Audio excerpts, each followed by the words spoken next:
ಕಾಳಿತಾಯಿ ಹೇಳ್ತಾರೆ, ಗುರುದೇವ ಶ್ರೀರಾಮಕೃಷ್ಣರಿಗೆ ಒಂದು ದಿನವನ್ನ ನಿಗದಿ ಆಗತ್ತೆ.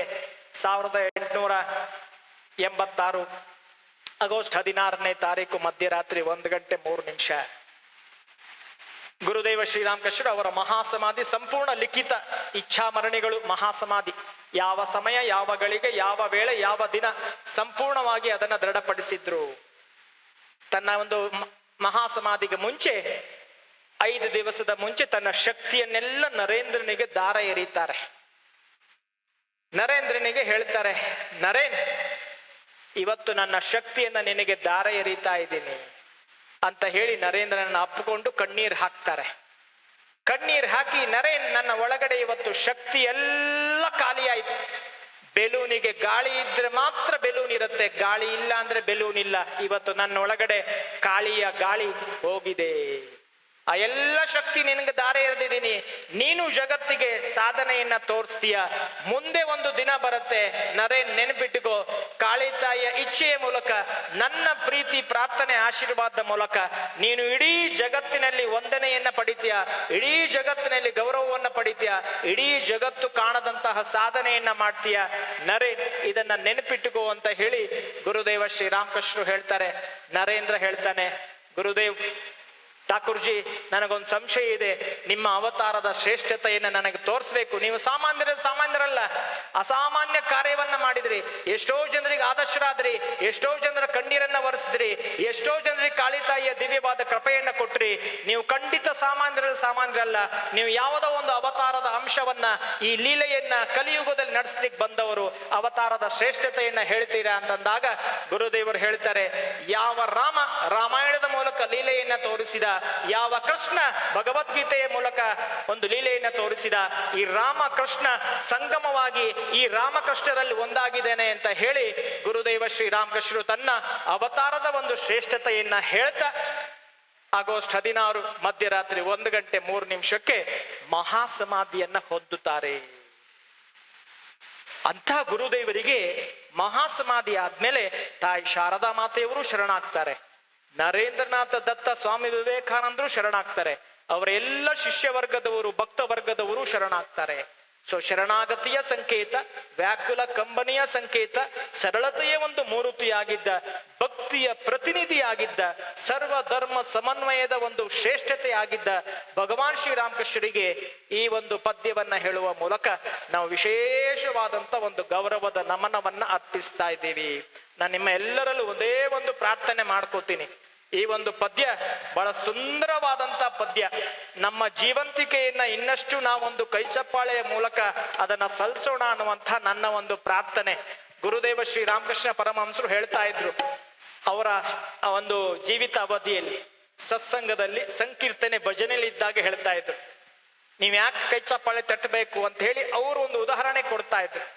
ನೀವೊಂದು ಮರದಲ್ಲಿ ಎಷ್ಟೋ ಪಕ್ಷಿಗಳಿದೆ, ನೀವು ಕೈ ಚಪ್ಪಾಳೆ ತಟ್ಟಿದಾಗ ಒಂದು ಪಕ್ಷಿ ಹಾರತ್ತ, ಎಲ್ಲ ಪಕ್ಷಿ ಹಾರತ್ತ, ಎಷ್ಟೋ ಪಕ್ಷಿ ಹಾರ್ಕೊಂಡು ಹೋಗುತ್ತೆ. ಅದನ್ನ ಗುರುದೇವ ಶ್ರೀರಾಮಕೃಷ್ಣರು ಹೇಳ್ತಾ ಇದ್ರು, ಇದು ಒಂದು ಮರ ಅಂತ ತಿಳ್ಕೊಂಡ್ರೆ, ಇದು ಮರದ ತಲೆ ಅಂತ ತಿಳ್ಕೊಂಡ್ರೆ, ಈ ತಲೆಯೊಳಗೆ ಎಷ್ಟೋ ಒಂದು ಕರ್ಮ ಇರುತ್ತೆ, ಎಷ್ಟೋ ಜನ್ಮದ ಒಂದು ಕರ್ಮ. ನಾವು ಈ ಕೈ ಚಾಪಾಳೆ ತಟ್ಟಿದ್ರೆ ಹೇಗೆ ಹಕ್ಕಿ ಹಾರಿ ಹೋಗುತ್ತೋ, ಭಗವಂತನ ಸ್ಮರಿಸ್ತಾ ಕೈ ಚಾಪಾಳೆ ತಟ್ಟಿದ್ರೆ ಕರ್ಮವೂ ಕೂಡ ಹಾರಿ ಹೋಗುತ್ತೆ. ಕರ್ಮ ಹಾರಿ ಹೋಗುವಂತಹ ಸರಳ ದಾರಿ ಭಗವನ್ನಾಮ ಸಂಕೀರ್ತನೆ. ಎಲ್ಲಿ ಹೋಯ್ತಪ್ಪ ಇಷ್ಟೊಂದು ಚಪ್ಪಾಳೆ? ಬೆಳಗ್ಗೆಯಿಂದ ಇರ್ಲಿಲ್ಲ, ಈಗ ಎಲ್ಲಿ ಬಂತಪ್ಪ ಈ ಚಪ್ಪಾಳೆ? ಓ, ಊಟದ ಸಮಯ ಆಗ್ತಾ ಇತ್ತು ಅಂತ ಹೇಳಿ ಈ ಚಪ್ಪಾಳೆ ಬಂತು ಈಗ. ಬಹಳ ಸುಂದರವಾದ ಪದ್ಯ ಇದು. ಬನ್ನಿ, ನಾನು ನಿಮ್ ಜೊತೆ ಒಂದಾಗ್ತೀನಿ, ಕೈ ಚಪ್ಪಾಳೆ ತಟ್ಕೊಂಡು ಹಾಡೋಣ. ಶರಣಾಗಿ ಬೇಡುವೆನು ಹೇ ರಾಮ ಕೃಷ್ಣ,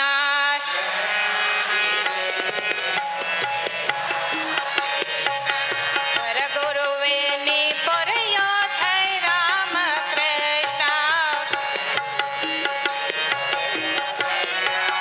ಕೃಷ್ಣ ಪರಗುರುವೇ ನೀ ಪೊರೆಯೋ ಜೈ ರಾಮ ಕೃಷ್ಣ, ಪರಗುರುವೇ ನೀ ಪೊರೆಯೋ ಜೈ ರಾಮ ಕೃಷ್ಣ.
ಯಾರಿಗೆಲ್ಲ ಕೈ ನೋವು ಬಂತು?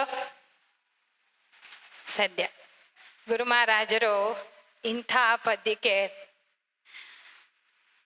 ಅವರ ಚಿತ್ರ ನೀವು ನೋಡಿರ್ಬೋದು. ಕೈ ತಟ್ಟಿ ಕುಣಿಯುವಂಥ ದರ್ಶನ ನಾವು ಪ್ರತಿನಿತ್ಯ ಡಿವೈನ್ ಪಾರ್ಕ್ನಲ್ಲಿ ಆರತಿ ಹಾಡು ಹೇಳುವಾಗ ನಮ್ಮ ಕಣ್ಮುಂದೆ ಸ್ಪಷ್ಟವಾಗಿ ನಾವು ಅನುಭವಿಸಿದ್ದೀವಿ. ಆ ಒಂದು ಅನುಭವ ಇಲ್ಲಿದ್ದವರೆಲ್ಲರಿಗೂ ಸಿಗಲಿ ಅನ್ನೋ ಪ್ರಾರ್ಥನೆಯಿಂದ ನಾವು ಕಾರ್ಯಕ್ರಮ ಮಾಡ್ತಾ ಇದ್ದೀವಿ. ಆ ಒಂದು ಅನುಭವ, ಒಂದು ಚಿತ್ರಣ ನಿಮ್ಮ ಮುಂದೆ ಬಂದರೆ ನಮ್ಗೆ ಅಷ್ಟೇ ಸಾರ್ಥಕತೆ. ಇಷ್ಟರ ಮಟ್ಟಿಗೆ ಸ್ವರ ಆ ಗುರು ಮಹಾರಾಜರಿಗೆ ನೀವು ಅರ್ಪಿಸಿದ್ದೀರಿ ಅನ್ನೋದಾದರೆ, ಯೋಗಿಜಿಯವರು ಹೇಳಿದ ಹಾಗೆ ನಿಮ್ಮಲ್ಲಿರುವ ನಕಾರಾತ್ಮಕ ಆಗಿರ್ಬೋದು, ಅನಾರೋಗ್ಯ ಆಗಿರ್ಬೋದು, ನಿಮ್ಮ ಎಲ್ಲ ಕಷ್ಟ ನಷ್ಟಗಳು ಆ ಗುರು ಮಹಾರಾಜರಿಗೆ ಅರ್ಪಿತ ಮಾಡಿಬಿಡಿ. ಅವರೇ ಎಲ್ಲ ನೋಡ್ಕೊತಾರೆ. ಇನ್ನು ಮುಂದೆ ಅವರ ಮಗು ನಾನು, ನನಗೆ ಯಾವ ಚಿಂತೆ ಕಂತೆ ಯಾವ ಸಮಸ್ಯೆಗಳು ಇಲ್ಲ ಅನ್ನೋ ಧೈರ್ಯದಿಂದ ನೀವು ಮುನ್ನಡೆಯಿರಿ. ಅವರಿದ್ದು ಕಾಪಾಡ್ತಾರೆ, ಅದಂತೂ ಅಕ್ಷರಶಃ ಸತ್ಯ. ನಿಮ್ಮ ಸಮಯವನ್ನು ಕೊಟ್ಟಿದ್ದಕ್ಕಾಗಿ ಥ್ಯಾಂಕ್ ಯು. ನಿಮ್ಮ ಕೆಲಸ ಇದ್ರೆ ಮುಂದುವರಿಸಿ. ಯಾಕೆ ಕರೆದೆ ಅಂತಂದರೆ ಇದೇ ಕಾರಣಕ್ಕೆ. ನಾಳಿನ ಎಲ್ಲ ಫೀಡ್ಬ್ಯಾಕಲ್ಲೂ ಹೇ ರಾಮಕೃಷ್ಣ ಜೈ ರಾಮಕೃಷ್ಣ ಅಂತ ಹೇಳುವಾಗ ನಮ್ಗೆ ಅಂಥ ಅನುಭವ ಆಯಿತು, ಇಂಥ ಅನುಭವ ಆಯಿತು ಅಂತ ಆ ಫೀಡ್ಬ್ಯಾಕನ್ನು ನೀವು ತಗೊಳ್ಳುವಾಗ ಮನೆ ಯಜಮಾನ ಊಟ ಮಾಡದೆ ಇನ್ನೊಬ್ಬರು ಊಟದ ಬಗ್ಗೆ ಹೋಗ್ಲಿಕೆಯನ್ನು ಕೊಟ್ಟರೆ ಆ ಊಟ ಎಷ್ಟರ ಮಟ್ಟಿಗೆ ಸರಿ ಅಂತ ನೀವು ಒಪ್ಪಕ್ಕೆ ಸಾಧ್ಯ? ಆ ಅನುಭವವನ್ನು ನೀವು ಪಡೆದ್ರಷ್ಟೇ ಬಂದವರ ಅನುಭವವನ್ನು ಮನಸ್ಫೂರ್ತಿಯಾಗಿ ಸ್ವೀಕರಿಸುವಂಥ ಆ ಒಂದು ಅನುಭವ ನಿಮಗೆ ಸಂಪೂರ್ಣವಾಗಿ ಸಿಗಲಿ ಅನ್ನೋ ಒಂದೇ ಉದ್ದೇಶಕ್ಕೆ ನಿಮ್ಮನ್ನು ಕರೆದು ಕೂರಿಸಿದೆ. ಕೆಲಸ ಇದ್ದರೆ ಮುನ್ನಡಿರಿ, ಅದಿಲ್ಲ ಇನ್ನೊಂದು 10 ನಿಮಿಷ ಕಾರ್ಯಕ್ರಮದಲ್ಲಿರಿ, ಇಲ್ಲ ನೆಕ್ಸ್ಟು ನಾನು ಮಾ ಶಾರದ ಹೇಳುವಾಗ ಮತ್ತೆ ಬನ್ನಿ. ದಯವಿಟ್ಟು ಇದೇ ಸ್ವರವನ್ನು ಮುಂದಿನ ಪದ್ಯಕ್ಕೆ ಸ್ವಲ್ಪ ರೀಚಾರ್ಜ್ ಆಗ್ತಾ ಇರಿ. ಯಾರು ನೀರು ಬೇಕಿದ್ರೆ ಒಂಚೂರು ಕೇಳಿ ನೋಡಿ. ಪಾಪ ಇಷ್ಟು ಶ್ರಮ ತಗೊಂಡೆ, ಈಗ ಕ್ವಶನ್ ಕೇಳಬೇಕೋ ಬೇಡೋ ಅಂತ ಇಷ್ಟೆಲ್ಲ ಶ್ರಮ, ಇಷ್ಟು ಇನ್ವಾಲ್ವ್ಮೆಂಟನ್ನು ತೋರಿಸಿದ್ರಲ್ಲ, ಆ ಖುಷಿ ಆಯ್ತು ನನಗೆ. ನೋಡ, ಮುಂದಿನ ವಿಚಾರಗಳನ್ನು ತಿಳಿಯೋಣ, ಮತ್ತೆ ಮುನ್ನಡೆಸೋಣ. ಅವತಾರದ ಹಿನ್ನೆಲೆಯಲ್ಲಿ ಜಗನ್ಮಾತೆಯ ಸಾಕ್ಷಾತ್ ಶಕ್ತಿಯ ಸ್ವರೂಪಿಣಿಯಾಗಿ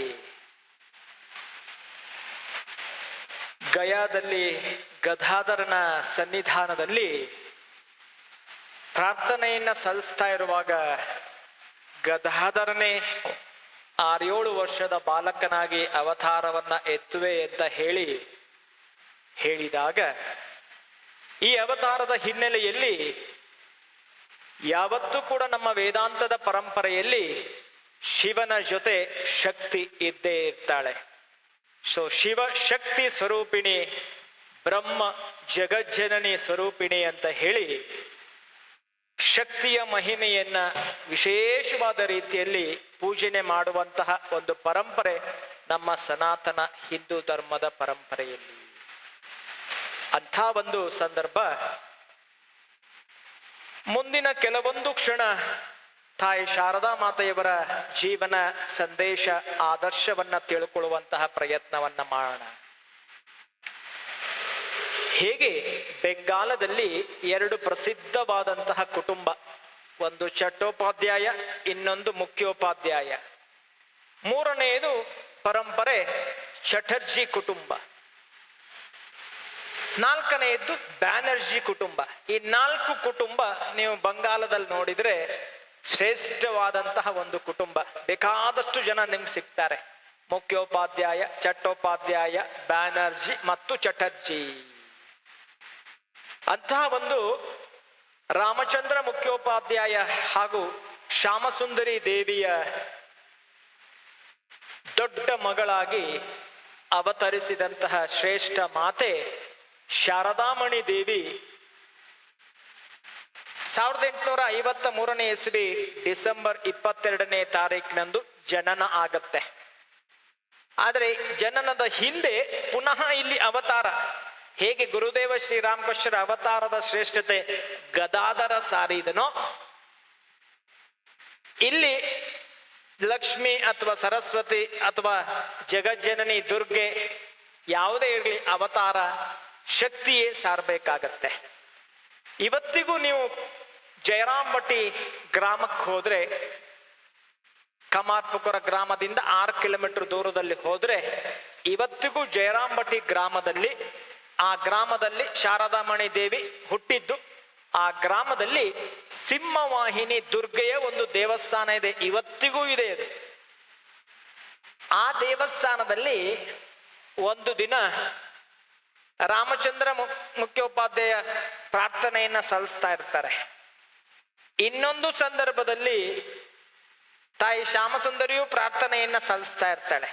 ಇಬ್ಬರಿಗೂ ಒಂದು ವಿಶೇಷ ದಿವ್ಯವಾದಂತಹ ಅನುಭವವಾಗುತ್ತೆ. ಬೇರೆ ಬೇರೆ ಸಂದರ್ಭದಲ್ಲಿ ಅನುಭವ ಒಂದೇ, ಬಟ್ ಬೇರೆ ಬೇರೆ ಸಂದರ್ಭದಲ್ಲಿ ಇಬ್ಬರಿಗೂ ಆಗತ್ತೆ. ಯಾವ ಅನುಭವ ಅಂತಂದ್ರೆ, ಸಿಂಹವಾಹಿನಿ ದುರ್ಗೆಯ ದೇವಸ್ಥಾನದಲ್ಲಿ ಪ್ರಾರ್ಥನೆ ಮಾಡ್ತಾ ಇರುವಾಗ ದುರ್ಗೆ ಸಾಕ್ಷಾತ್ ತನ್ನ ಒಂದು ಮಂದಿರದಿಂದ ಹೊರಗೆ ಬಂದು 5-6 ವರ್ಷದ ಒಂದು ಚಿಕ್ಕ ಮುಗ್ಧ ಬಾಲಕಿಯಾಗಿ, ಮಗುವಾಗಿ, ವಜ್ರಾಭರಣವನ್ನೆಲ್ಲ ಹಾಕೊಂಡು ಅಂತ ಒಂದು ವಿಶೇಷವಾದ ಕಾಂತಿಯನ್ನ ಹೊಂದಿ, ಸೊ ವಿಶೇಷತೆಯ ಒಂದು ಅರಿವನ್ನ ಮಾಡಿದ ಮೇಲೆ ಆ ಪ್ರಾರ್ಥನೆ ಅನ್ನೋದೇನಿದೆ, 5-6 ವರ್ಷದ ಒಂದು ಬಾಲಕಿ ಈ ಹಂತದಲ್ಲಿ ದುರ್ಗೆ ಒಂದು ಅವತಾರವಾಗಿ ರಾಮಚಂದ್ರ ಮುಖ್ಯೋಪಾಧ್ಯಾಯ ಮತ್ತೆ ಶ್ಯಾಮಸುಂದರಿ ದೇವಿಯಲ್ಲಿ ಒಂದು ಪ್ರಾರ್ಥನೆಯನ್ನ ಮಾಡ್ತಾಳೆ. ನಾನು ನಿನ್ನ ಮನೆಯಲ್ಲಿ ಅವತಾರವನ್ನ ಎತ್ತಿ ಬರ್ತೀನಿ, ನನ್ನನ್ನ ಸಾಕ್ತೀಯ. ರಾಮಚಂದ್ರ ಹೇಳ್ತಾನೆ, ಅಯ್ಯೋ ನಮ್ದು ಬಡ ಕುಟುಂಬ, ನಾವ್ ಹೇಗೆ ಸಾಕ್ಲಿಕ್ಕೆ ಸಾಧ್ಯ ಇದೆ? ಆ ಮುಗ್ಧ ಶಿಶು ಬಾಲಕಿ 6-7 ವರ್ಷದ್ದು ಹೇಳ್ತಾಳೆ, ನನಗೆ ಬೇರೆ ಏನೂ ಬೇಡ, ನಿನ್ನ ಕೈಯಲ್ಲಿ ಬಡತನ ಇರ್ಬೋದು, ಆದರೆ ನಿನ್ನ ಹೃದಯದಲ್ಲಿ ಶ್ರೀಮಂತಿಕೆ ಇದೆ, ನಿನ್ನ ಭಕ್ತಿಯಲ್ಲಿ ಶ್ರೀಮಂತಿಕೆ ಇದೆ, ನಿನ್ನ ಶ್ರದ್ಧೆಯಲ್ಲಿ ಶ್ರೀಮಂತಿಕೆ ಇದೆ, ನಿನ್ನ ಗುಣದಲ್ಲಿ ಶ್ರೀಮಂತಿಕೆ ಇದೆ, ಅಷ್ಟೇ ಸಾಕು, ಅದೇ ಶ್ರೀಮಂತಿಕೆ. ನಾನು ನಿನ್ನ ಮನೆಯಲ್ಲಿ ಅವತರಿಸ್ತೇನೆ. ಅದೇ ಶ್ಯಾಮಸುಂದರಿಗಿದೆ ಅನುಭವ ಆದಾಗ ಶ್ಯಾಮಸುಂದರಿ ಕಣ್ಣೀರ್ ಹಾಕಿ ಬಿಕ್ಕಿ ಬಿಕ್ಕಿ ಅಳುತ್ತಾಳೆ. ಅಯ್ಯೋ ದೇವ್ರೇ, ಸಾಕ್ಷಾತ್ ತಾಯಿ ಜಗಜ್ಜನನಿಯೇ ನಮ್ಮ ಮನೆಗೆ ಅವತರಿಸುವುದು ಅಂತಂದ್ರೆ ಇದು ಎಲ್ಲಾದ್ರೂ ಇದೆಯಾ? ಅದೇ ಒಂದು ನಂಬಿಕೆ, ಅದೇ ಒಂದು ವಿಶ್ವಾಸ, ಅದೇ ಒಂದು ದೈವ ಪ್ರಜ್ಞೆ, ಅದೇ ಒಂದು ಪ್ರಾರ್ಥನೆ, ಅದೇ ಒಂದು ಭಕ್ತಿ ಶ್ರದ್ಧೆಯನ್ನ ಮುಂದುವರ್ಸ್ಕೊಂಡು 1.5 ವರ್ಷದಲ್ಲಿ ತಾಯಿ ಶ್ಯಾಮಸುಂದರಿ ದೇವಿಗೆ ಸಾಕ್ಷಾತ್ ಜಗಜ್ಜನನಿಯ ಸಿಂಹವಾಹಿನಿಯ ದುರ್ಗೆಯ ಒಂದು ಚೈತನ್ಯವನ್ನ, ಲೀಲೆಯನ್ನ ಹೊತ್ತು ಬಂದಂತಹ ಒಂದು ವಿಶೇಷ ಶಕ್ತಿ ಜಗತ್ತಿಗೆ ಬರುತ್ತೆ. ಶಾರದಾಮಣಿ ದೇವಿ ಅಂತ ಹೆಸರನ್ನ ಇಡ್ತಾರೆ. ಮಗು ಹುಟ್ಟಿದಾಗ ಜನ ನೋಡ್ಲಿಕ್ಕೆ ಬರ್ತಾರೆ, ಖುಷಿಯೋ ಖುಷಿ ಜನರಿಗೆ. ಎಂತ ಒಂದು ಕಾಂತಿ, ಎಂತ ಒಂದು ಪ್ರಭೆ, ಎಂತ ಒಂದು ವಿಶೇಷತೆ, ಎಂತ ಒಂದು ನಗು, ಎಂತ ಒಂದು ಮುಗ್ಧತೆ, ಎಂತ ಒಂದು ಚಿನ್ನದಂತ ಒಂದು ಮಗು. ನೋಡ್ತಾ ಇದ್ರೆ ಖುಷಿಯಲ್ಲಿ ಮೈ ಮರಿತಾರೆ. ಆಶ್ಚರ್ಯ ಆಗತ್ತೆ ಎಲ್ಲರಿಗೂ. ಎಲ್ಲ ಬಂದು ತಾಯಿ ಶ್ಯಾಮಸುಂದರಿಗೆ ಹೇಳ್ತಾರೆ, ಥ್ಯಾಂಕ್ಸ್ ಅನ್ನ ಅರ್ಪಿಸ್ತಾರೆ, ಕಂಗ್ರಾಚುಲೇಷನ್ಸ್ ಅಂತ ಅಂತಾರೆ ಈಗಿನ ಕಾಲದಲ್ಲಿ. ಅಯ್ಯೋ ಎಂತ ಒಂದು ಮಗು ಇದು, ಎಷ್ಟು ಒಂದು ಬೆಳಕಿದೆ, ಎಷ್ಟು ಒಂದು ಲಾವಣ್ಯ ಇದೆ, ಎಷ್ಟು ಒಂದು ಕಾಂತಿ ಇದೆ. ಆವಾಗ ಶ್ಯಾಮಸುಂದರಿ ಹೇಳ್ತಾಳೆ, ನನಗಿಂತ ಅನುಭವ ಆಯ್ತು, ಇದು ದೇವತೆಗಳೇ ಧರೆಗಿಳಿದು ಬಂದದ್ದು, ಸಾಕ್ಷಾತ್ ಜಗಜ್ಜನನಿಯ ಒಂದು ವಿಶೇಷವಾದಂತಹ ಶಕ್ತಿ. ಆ ಮಗು 3 ವರ್ಷ ತಲುಪಿದಾಗ ತನ್ನ ತಾಯಿಗೆ ಎಲ್ಲ ಕೆಲಸ ಕಾರ್ಯಗಳಲ್ಲಿ ಸಹಾಯ ಮಾಡುತ್ತೆ. ಆ ಮಗುವನ್ನ ವಿಶೇಷವಾಗಿ ಒಂದು ರಾಮಾಯಣ ಮಹಾಭಾರತವನ್ನ ಹೇಳುವ ಮೂಲಕ ಜೀವಂತಿಕೆಯ ಒಂದು ಶ್ರದ್ಧೆಯನ್ನ ಬಲಪಡಿಸ್ತಾ ಇದ್ಲು ತಾಯಿ. ಯಾಕೆ ಅಂತಂದ್ರೆ ಮಗು ಅತ್ತ ಕಡೆ ಇತ್ತ ಕಡೆ ವಾಲ್ಬಾರ್ದು. ಆಗ ಟಿವಿ ಇರ್ಲಿಲ್ಲ, ಮೊಬೈಲ್ ಇರ್ಲಿಲ್ಲ, ಇಂಟರ್ನೆಟ್ ಇರ್ಲಿಲ್ಲ, ಯಾವ ಒಂದು ಬೇರೆ ಬೇರೆ ವಿಡಿಯೋ ಗೇಮ್ಸ್ ಇರ್ಲಿಲ್ಲ. ರಾಮಾಯಣ ಮಹಾಭಾರತ ಸಂಸ್ಕೃತಿ ಸಂಸ್ಕಾರ. ಮಗುಗೆ ಒಳ್ಳೆಯ ಒಂದು ಧಾರ್ಮಿಕ ಕಳೆಯನ್ನ, ಸಂಸ್ಕಾರ, ಸಂಸ್ಕೃತಿ, ಜೀವನ ಮೌಲ್ಯವನ್ನ ತಾಯಿ ತುಂಬುತ್ತಾಳೆ. ಮಗು ಶಾರದೆ ತನ್ನ ಎಲ್ಲ ಕೆಲಸ ಕಾರ್ಯಗಳಲ್ಲಿ ತಾಯಿಯ ಜೊತೆಯಲ್ಲಿ ಇರ್ತಾಳೆ. 4-5 ವರ್ಷ ಇದ್ದಾಗಲೇ ಅಮ್ಮನಿಗೆ ಸಹಾಯ ಮಾಡೋದು, ಕಸ ಗುಡಿಸೋದ್ರಲ್ಲಿ, ಒರೆಸೋದ್ರಲ್ಲಿ, ಕೃಷಿಯಲ್ಲಿ ಎಲ್ಲ ಸಹಾಯ ಮಾಡುವಂಥದ್ದು. ಪ್ರತಿಯೊಂದು ಚಿಕ್ಕ ಚಿಕ್ಕ ಕೆಲಸವನ್ನ ಅಮ್ಮನ ಜೊತೆ ಮಾಡುವಂಥದ್ದು. ಸೊ ಈ ಒಂದು ಸರಳತೆ, ಈ ಒಂದು ಕರ್ತವ್ಯ ಪರತೆ, ಈ ಒಂದು ವಿಶೇಷವಾದ ತಾಯಿಯ ಮೇಲೆ ಪ್ರೀತಿ, ಪ್ರೇಮ, ಆದರ್ಶ, ಇದೆಲ್ಲ ಒಂದು ಮಗುವಿನ ಒಂದು ವಯಸ್ಸಿನಲ್ಲೇ ಕಾಣುತ್ತೆ. ಅದಕ್ಕೆ ನಮ್ಮ ಗಾದೆ ಮಾತು ಹೇಳಿದ್ದು, ಬೆಳೆಯುವ ಸಿರಿ ಮೊಳಕೆಯಲ್ಲಿ. ಅದನ್ನ ನಾವು ಗುರುತಿಸ್ಲಿಕ್ಕೆ ಸಾಧ್ಯ ಆಗತ್ತೆ. ಈ ಹಿನ್ನೆಲೆಯಲ್ಲಿ ಒಂದು 5 ವರ್ಷ ಮಗುವಿಗೆ ತುಂಬುತ್ತಾ ಬರುವಾಗ ಆ ಮಗು ಎಲ್ಲ ಕರ್ತವ್ಯವನ್ನ ಕಲಿತದೆ. ದೇವರ ಮೇಲೆ ಆಸಕ್ತಿ, ದೇವರ ಮೇಲೆ ಪ್ರೀತಿ, ದೇವರ ಮೇಲೆ ವಿಶೇಷವಾದಂತ ಭಕ್ತಿ. ತಾಯಿ ಪೂಜೆಗೆ, ಶಿವನ ಪೂಜೆಗಿಳಿದಾಗ ಆ ಮಗು ವಿಶೇಷವಾಗಿ ಕಣ್ಣು ಮುಚ್ಕೊಂಡು ಪ್ರಾರ್ಥನೆಯಲ್ಲಿ ಒಂದಾಗ್ತಾ ಇತ್ತು, ಧ್ಯಾನದಲ್ಲಿ ಒಂದಾಗ್ತಾ ಇತ್ತು, ಸ್ತೋತ್ರ ಪಠಣವನ್ನೆಲ್ಲ ಕಲ್ತಿತ್ತು ಮಗು. ತಂದೆ ತಾಯಿಗೆ ಆಶ್ಚರ್ಯ, ಅರೆ ಈ ಮಗು ವಿಶೇಷವಾದಂತಹ ಒಂದು ಗುಣಗಾನವನ್ನ ವ್ಯಕ್ತಪಡಿಸ್ತಾ ಇದೆಯಲ್ಲಪ್ಪ, ಹೇಗೆ ಸಾಧ್ಯ ಆಗ್ತಾ ಇದೆ, ಹೇಗೆ ಯಾವ ರೀತಿಯಲ್ಲಿ ಸಾಧ್ಯ ಆಗ್ತಾ ಇದೆ. ಅದನ್ನ ನಾವು ಗುರುತಿಸ್ತಾ ಹೋದ್ರೆ ಶಾರದೆಯಲ್ಲಿ ಒಂದು ದೈವ ಶ್ರದ್ಧೆ, ದೈವ ಭಕ್ತಿ ಮೊಳಗ್ತಾ ಹೋಯಿತು. ಇಲ್ಲೂ ಕೂಡ ಹಾಗೆ 7 ವರ್ಷ 8 ವರ್ಷ ಆದಾಗ ನಾವಿದನ್ನ ಗುರುತಿಸಬೇಕಾಗತ್ತೆ. 7 ವರ್ಷ 8 ವರ್ಷದ ಸಂದರ್ಭದಲ್ಲಿ ಶಾರದ 7 ವರ್ಷ 8 ವರ್ಷ ಇದ್ದಾಗ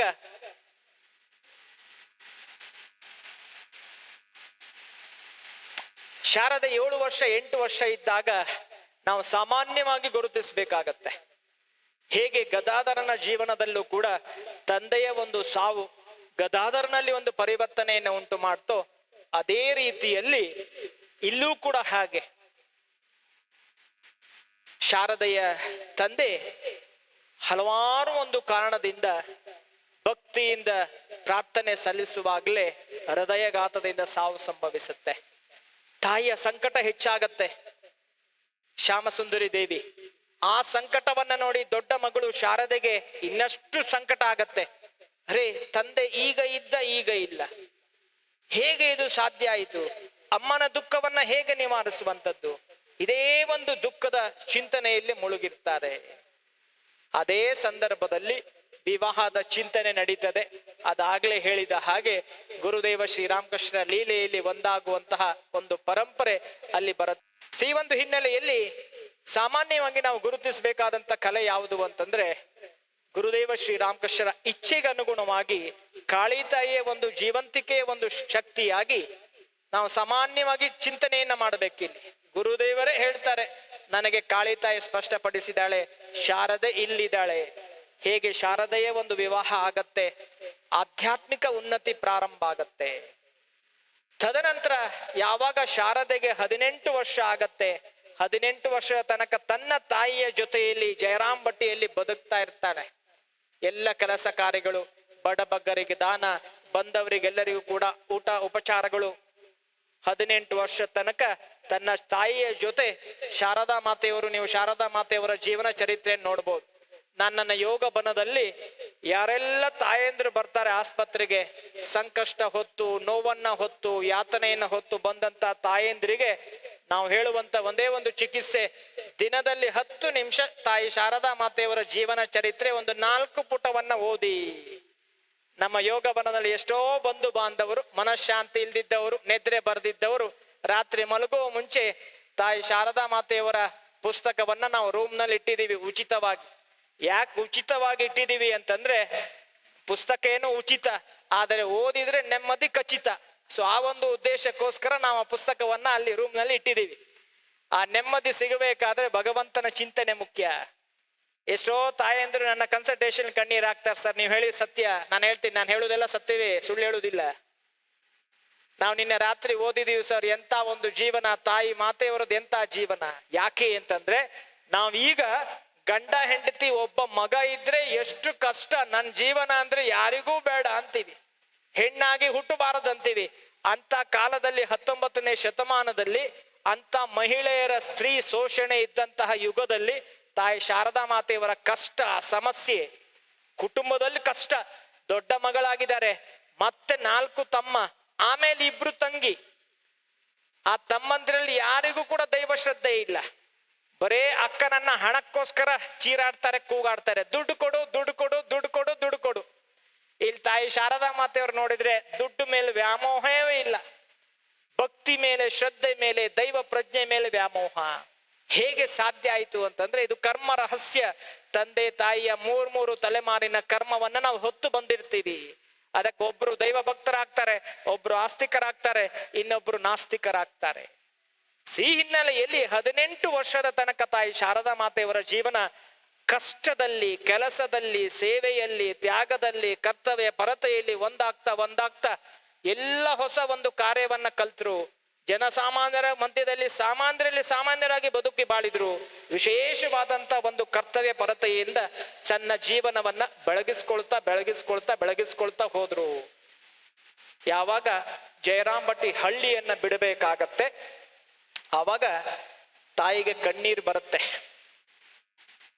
ಮಗಳಿಗೆ ಹೇಳ್ತಾಳೆ ಶಾರದೆಗೆ, ಶಾರದೆ 18 ವರ್ಷ ಆಯ್ತು ನಿನಗೀಗ, ನೀನು ಇನ್ನು ಸಂಪೂರ್ಣವಾಗಿ ನಿನ್ನ ಪತಿದೇವರು ಗುರುದೇವರ ಹತ್ರ ಹೋಗ್ತಾ ಇದೀಯಾ. ಇನ್ನೇನಿದ್ರು ನಿನಗೆ ಅವರೇ ಆಸ್ತಿ, ಇನ್ನೇನಿದ್ರು ನಿನಗೆ ಅವರೇ ಆಹಾರ, ಇನ್ನೇನಿದ್ರು ನಿನಗೆ ಅವರೇ ಆಧಾರ. ಅವರ ನೆರಳಿನಲ್ಲಿ, ದಕ್ಷಿಣೇಶ್ವರದ ತಾಯಿಯ ಮಂದಿರದ ನೆರಳಿನಲ್ಲಿ ನೀನೆಷ್ಟಾಯ್ತು ಅಷ್ಟು ಅವರ ಸೇವೆಯನ್ನ ಮಾಡ್ತಾ, ಕಾಳಿಯ ಸೇವೆಯನ್ನ ಮಾಡ್ತಾ, ಭಕ್ತರ ಸೇವೆಯನ್ನ ಮಾಡ್ತಾ, ಆ ಪೂಜೆಯ ಸೇವೆಯನ್ನ ಮಾಡ್ತಾ, ಸಮಾಜದ ಸೇವೆಯನ್ನ ಮಾಡ್ತಾ, ಎಷ್ಟಾಯ್ತು ಅಷ್ಟು ನಿನ್ನ ಬಾಳ್ವೆಯನ್ನ ಸಾರ್ಥಕಗೊಳಿಸಿಕೊಳ್ಳುವಂತ ಒಂದು ಅವಕಾಶವನ್ನ ಮಾಡು ಅಂತ ಕೇಳ್ತಾರೆ. ತಾಯಿ ಹೊರಡುವಾಗ ಮಗಳು ತಾಯಿಗೆ ನಮಸ್ಕಾರ ಮಾಡ್ತಾಳೆ. ತಾಯಿ ಕಣ್ಣೀರಿನಿಂದ ಪ್ರಾರ್ಥನೆಯಿಂದ ಕಳಿಸ್ಕೊಡ್ತಾಳೆ. 18 ವರ್ಷ ತಾಯಿಯ ಜೊತೆ ಕಲಿತಂತಹ ಒಂದು ಸಮಸ್ಯೆ, ಕಷ್ಟ ಎಲ್ಲ ಪುನಃ ದಕ್ಷಿಣೇಶ್ವರಕ್ಕೆ ಬರ್ತಾಳಲ್ಲ, ದಕ್ಷಿಣೇಶ್ವರದಲ್ಲಿ ಸೇವಾ ವೃತ್ತಿ ಮುಂದುವರಿತದೆ. ಈ ಪದ್ಯದ ಮೂಲಕ ಶಾರದಾ ದೇವಿಯವರ ಜೀವನದ ಒಂದು ವಿಶೇಷವಾದಂತಹ ಗುಣವನ್ನ ನಾವು ಮೆಲುಕು ಹಾಕ್ತೀವಿ. ಹಲವಾರು ಗುಣ, ಹಲವಾರು ಸದ್ಭಕ್ತಿ, ಹಲವಾರು ವಿಶೇಷತೆಯನ್ನ ತಾಯಿ ಶಾರದಾ ಮಾತೆಯವರು ಹೊಂದಿದ್ರು. ಎಲ್ಲರನ್ನ ಪ್ರೀತಿಸಿ ಅಂತ ಹೇಳ್ತಾ ಇದ್ರು. ಯಾರನ್ನ ದ್ವೇಷಿಸಬೇಡಿ, ಯಾರನ್ನ ದೂಷಿಸಬೇಡಿ, ಯಾರನ್ನ ನಿಂದಿಸಬೇಡಿ, ಯಾರಿಗೂ ನೋವನ್ನ ಕೊಡಬೇಡಿ. ಈ ಜಗತ್ನಲ್ಲಿ ಪರಕೀಯರನ್ನೋರು ಯಾರೂ ಇಲ್ಲ, ಅಸ್ಪೃಶ್ಯತೆ ಅನ್ನೋದು ಯಾವುದೂ ಇಲ್ಲ. ನಾವೆಲ್ಲರೊಳಗೆ ಒಂದಾಗೋಣ, ಎಲ್ಲರ ಸುಖ ದುಃಖದಲ್ಲಿ ಒಂದಾಗೋಣ.